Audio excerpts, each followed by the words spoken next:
حضرت ابن عباس رضی اللہ تعالی عنہما سے روایت ہے کہ جب بھی رمضان کا مہینہ آتا تو اللہ کے حبیب صلی اللہ تعالی علیہ وسلم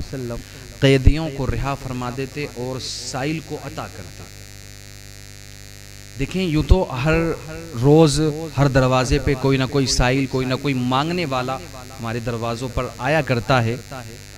لیکن اسپیشل رمضان کے مہینوں میں ان لوگوں کی تعداد بڑھ جاتی ہے، مانگنے والوں کی۔ تو بہت سے لوگوں کا یہ خیال ہوتا ہے کہ یار مطلب ان کے ہاتھ پاؤں سلامت ہیں، تو ان سے طرح طرح کے سوال کرتے ہیں، بہت سارے سوالات کرتے ہیں۔ میں کہتا ہوں آپ ایسا نہ کریں ہرگز۔ ہو سکتا ہے اس کی کوئی نہ کوئی مجبوری رہی ہو، یہ بات حقیقت ہے کہ ہر مانگنے والا ایسا نہیں ہوتا کہ اسے مانگنا چاہیے، کچھ کر بھی سکتا ہے وہ، لیکن جب آپ کے دروازے پر کوئی آیا ہے تو آپ اس کو دھتکاریں نہ، یوں ہی نہ بھیجیں، بلکہ کچھ نہ کچھ ضرور اس کو عطا کر دیں۔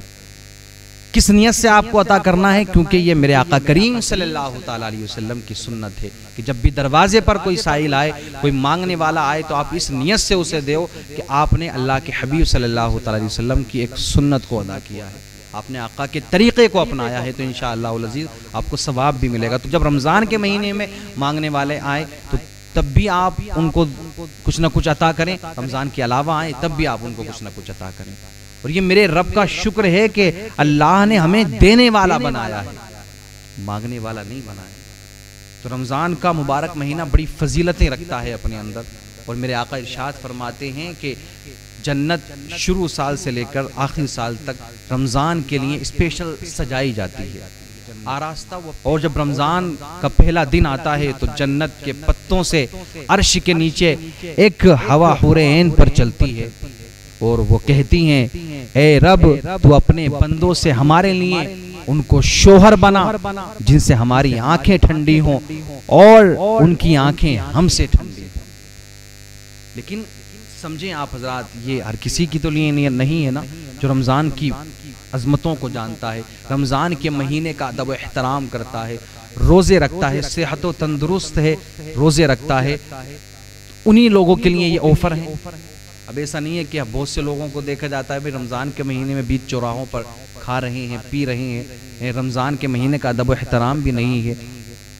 تو کم سے کم آپ کو ہوش کے ناخن لینا چاہیے۔ ایسا تو نہیں کہ پورا سال ہمارے لیے رمضان ہے، یہ ایک مہینہ بڑی برکتوں والا، فضیلتوں والا آتا ہے۔ ہو سکتا ہے کہ آئندہ سال یہ مہینہ ہمیں ملے یا نہ ملے، یہ میسر ہو یا نہ ہو، تو ہمیں کوشش کرنی چاہیے کہ ہم زیادہ سے زیادہ نیکیاں اکٹھی کریں۔ ایک حدیث کا ٹکڑا میرے ذہن سے، میری نظروں کے سامنے سے گزرا، بہقی شعب الایمان میں حضرت سلمان فارسی رضی اللہ تعالیٰ عنہ سے راوی ہے، کہتے ہیں کہ رسول اللہ صلی اللہ تعالیٰ علیہ وسلم نے شعبان کے آخری دنوں میں وعظ فرمایا، آپ نے خطاب فرمایا، میرے آقا فرماتے ہیں لوگوں تمہارے پاس عظمت والا، برکت والا مہینہ آیا، وہ مہینہ جس میں ایک رات 1000 مہینوں سے بہتر ہے، اس کے روزے اللہ تعالیٰ نے فرض کیے، اور اس کی رات میں قیام کرو،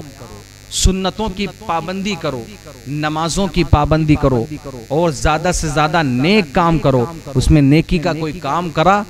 تو ایسا ہے جیسے کسی مہینے میں فرض ادا کیا، اور رمضان کے مہینے میں کسی نے فرض ادا کیا تو ایسا ہے جیسے اس نے رمضان سے الگ 70 فرضوں کو ادا کیا۔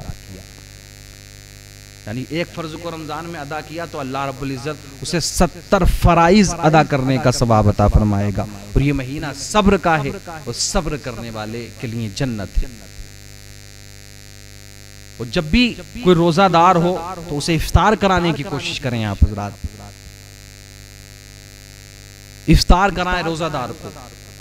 میرے آقا فرماتے ہیں کہ جو کسی روزہ دار کو افطار کراتا ہے تو ایسا ہے کہ اس کی گردن جہنم کی آگ سے آزاد ہو جائے گی۔ صحابہ نے عرض کی یا رسول اللہ، کسی کے پاس اتنا نہیں ہے کہ وہ کسی کو افطار کرا سکے، کسی کو کچھ کر سکے۔ میرے آقا فرماتے ہیں یا تو ایک دودھ کے گھونٹ سے افطار کرا دو، اگر وہ بھی نہیں ہے تو ایک گھونٹ پانی ہی پلا دو، یا ایک کھجور سے افطار کرا دو، تو اسے بھی اتنا ہی ثواب ملے گا جو پیٹ بھر کے کھانا کھلائے گا، جس کو اتنا ثواب ملے گا۔